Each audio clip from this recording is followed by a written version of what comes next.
तर आज आपण इथे गुळाचा शिरा बनवलेला आहे। गुळाचा गरम गरम शिरा, त्यावर तुपाची धार, खायला खूपच छान लागतो।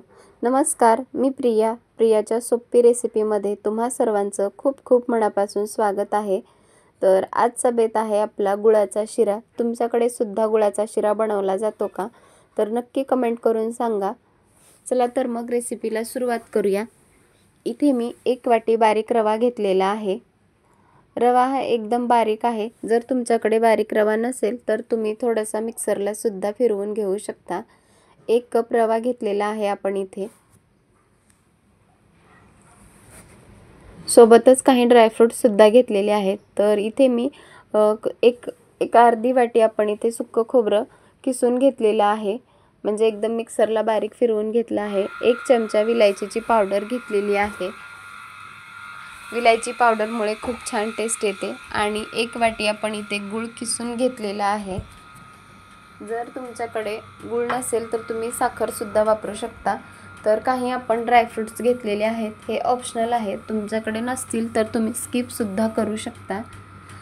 गुळाचा शिरा हा खायला खूपच छान लागतो। गॅसवरती कढई गरम करायला ठेवली आहे।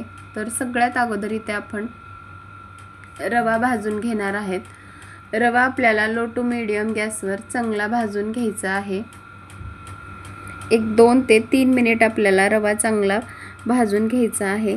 त्यावर आपण 1 चमचाभर तूप टाकून घेणार आहेत आणि तूप टाकून आपल्याला रवा लालसर रंग येईपर्यंत भाजून घ्यायचा आहे।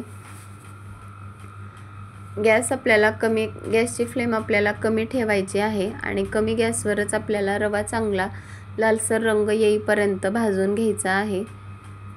रवा भाजत असताना गॅस आपल्याला कमी ठेवायचा आहे आणि सारखं त्याला हलवत राहायचं आहे, नाहीतर रवा आपला खाली चिटकेल आणि तो करपून जाईल। म्हणून आपल्याला रवा भाजताना सारखं त्याला हलवत राहायचं आहे।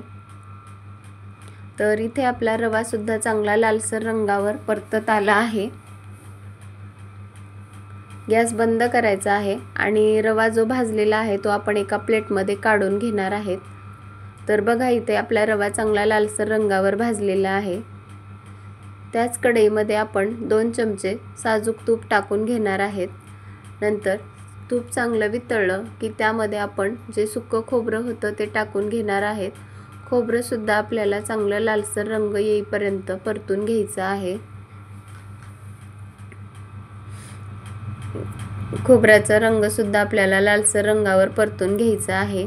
खोबरं आपलं चांगलं लालसर रंगावर परतलं की त्यामध्ये आपण ड्रायफ्रूट सुद्धा ॲड करणार आहेत। तर बघा, इथे आपलं खोबरं सुद्धा चांगलं लालसर रंगावर परतलं आहे। नंतर यामध्ये आपण जे ड्रायफ्रूट्स कट करून घेतले होते ते टाकून घेणार आहेत आणि 1 चमचा विलायचीची पावडर टाकून घेणार आहेत।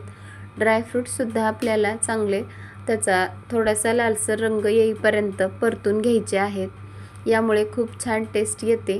तर इथे आपले ड्रायफ्रूट सुद्धा चांगले खमंग परतले आहेत। तर लगेचच इथे मी 1 ग्लास पाणी ॲड करणार आहे आणि सोबतच चिमूटभर मीठ टाकून घ्यायचं आहे आपल्याला, कारण कोणताही गोडाचा पदार्थ केला की त्यामध्ये चिमूटभर मीठ टाकलं की अजून पदार्थाला चांगली चव येते। तर लगेचच आपण जो गूळ किसून घेतला होता तो गूळ त्या पाण्यामध्ये टाकून घेणार आहेत। गूळ तुम्ही तुमच्या आवडीनुसार टाकू शकता। इथे मी 1 ग्लासाला 1 वाटी गूळ घेतलेला आहे। गूळ टाकला की चांगला आपल्याला मिक्स करून घ्यायचं आहे आणि गॅसची फ्लेम वाढवून घ्यायची आहे आणि मोठ्या गॅसवर आपल्याला एक उकळी काढून घ्यायची आहे। असंच थंड पाण्यामध्ये आपल्याला रवा टाकून घ्यायचा नाही, कारण त्याच्या गुठळ्या होतात। तर गॅस मोठा ठेवला की पाण्याला उकळी यायला सुरुवात झाली, चांगली मोठ्या गॅसवर आपल्याला एक उकळी काढून घ्यायची आहे। तर बघा, इथे पाण्याला चांगली उकळी आलेली आहे। चांगली पाण्याला उकळी आली की त्यामध्ये आपण जो रवा भाजून घेतला होता तो रवा त्या पाण्यामध्ये टाकून घ्यायचा आहे। परत आपल्याला गॅस कमी करून रवा चांगला पाण्यामध्ये मिक्स करून घ्यायचा आहे आणि चमच्याने चांगलं आपल्याला मिक्स करून घ्यायचं आहे। तर बघू शकता तुम्ही इथे मी चांगलं मिक्स करून घेतलेलं आहे आणि जे बबल्स येत आहेत ते अंगावर उडून येऊ नये म्हणून थोडंसं बाजूला सरका, कारण हे अंगावर जर उडून आले की हाताला खूप चटका बसतो. तर चांगले बबल्ससुद्धा येत आहेत. तर परत एकदा मी चांगलं मिक्स करून घेणार आहे.